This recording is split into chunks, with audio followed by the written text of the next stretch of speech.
আজকে আন্তর্জাতিক অপরাধ ট্রাইব্যুনাল 2-এ জাতীয় সমাজতান্ত্রিক দল জাসদের সভাপতি বীর মুক্তিযোদ্ধা জনাব হাসানুল হক ইনুর বিরুদ্ধে চলমান যে মামলা আইসিটিবিডি কেস নাম্বার 3/2025, এই মামলায় যুক্তিতর্কের জন্য দিন ধার্য ছিল। এই মামলার গত তারিখ ছিল মার্চ মাসের 10 তারিখে। এই মার্চ মাসের 10 তারিখের পরে আজকে পর্যন্ত এর মধ্যে গণমাধ্যমের সংবাদের ভিত্তিতে আমরা জানতে পেরেছি প্রসিকিউশন এবং তদন্ত সংস্থা সম্পর্কে কিছু বেশ গুরুত্বপূর্ণ সংবাদ প্রকাশিত হয়েছে। এই সংবাদগুলো দেখে আমরা রীতিমতো বিস্মিত হয়েছি এবং আমরা মনে করি নবনিযুক্ত চিফ প্রসিকিউটর তিনিও এগুলোতে হতভম্ব হয়েছেন এবং আমরা মনে করি সদ্য সাবেক চিফ প্রসিকিউটর এবং তার টিম সম্পর্কে যে সংবাদগুলো বের হয়েছে, যে তদন্ত প্রক্রিয়া নিয়ে, রাজসাক্ষী বানানো নিয়ে, পুরো জুলাই আগস্টের এই মামলাগুলোর তদন্ত নিয়ে যে সংবাদগুলো বের হয়েছে, এতে করে মাননীয় ট্রাইব্যুনালও কিছুটা বিব্রত হয়েছেন বলে আমরা মনে করেছিলাম এবং আমরা মনে করি এতে করে সাবেক চিফ প্রসিকিউটর এবং তার টিম যে মামলাগুলো তদন্ত করে যে মামলাগুলোতে ফর্মাল চার্জ দাখিল করেছেন এবং মামলাগুলো শুরু করেছিলেন, পুরো প্রক্রিয়াটাই প্রশ্নবিদ্ধ হয়েছে এবং সেই সাথে এই জুলাই আগস্টের এই মামলাগুলো করার ক্ষেত্রে তার বড় ধরনের কনফ্লিক্ট অফ ইন্টারেস্ট ছিল এবং এটা ইন্টারন্যাশনাল ক্রিমিনাল কোর্টের ফিলিপাইনের দুতার্তের মামলার ক্ষেত্রে ওখানকার প্রসিকিউটর করিম খানের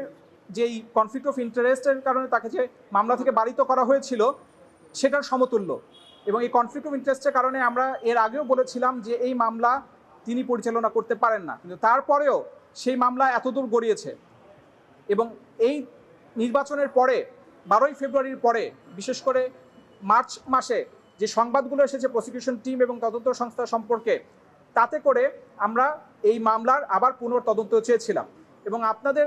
নিশ্চয়ই মনে আছে এই মামলায় যখন আমরা ডিসচার্জ পিটিশন দেই এবং ডিসচার্জ পিটিশনের রিভিউ পিটিশন দেই, তখন আমাদের একটা শব্দকে উল্লেখ করে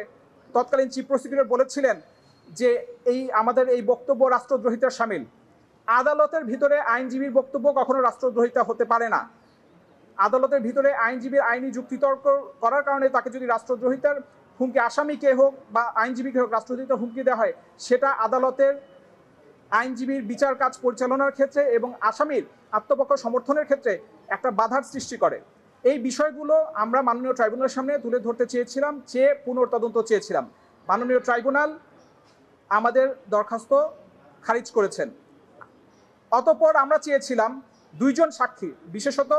PW2 এবং PW10। PW2 যিনি একজন প্রসিকিউটর এবং বিশেষ তদন্ত কর্মকর্তা হিসেবে তানভীর হাসান জোহা, যিনি এই মামলায় সাক্ষী প্রদান করেছেন এবং এই বিশেষ তদন্তকারী কর্মকর্তার নাম আমরা আপনাদের মাধ্যমে ঘুরে ফিরে গত কয়েকদিন যাবৎ বারবার শুনছি এবং গতকালকের একটা খবরেও আমরা দেখলাম 2 জন প্রসিকিউটর পাল্টাপাল্টি অভিযোগ করছেন। একজন বলছেন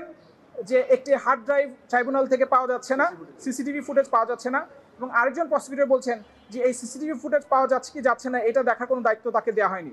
এই ধরনের পরিস্থিতিতে এই ধরনের একটা প্রসিকিউশন টিম এই ধরনের একটা গুরুত্বপূর্ণ মামলা এইভাবে করে পরিচালনা করছে, এতে করে আমরা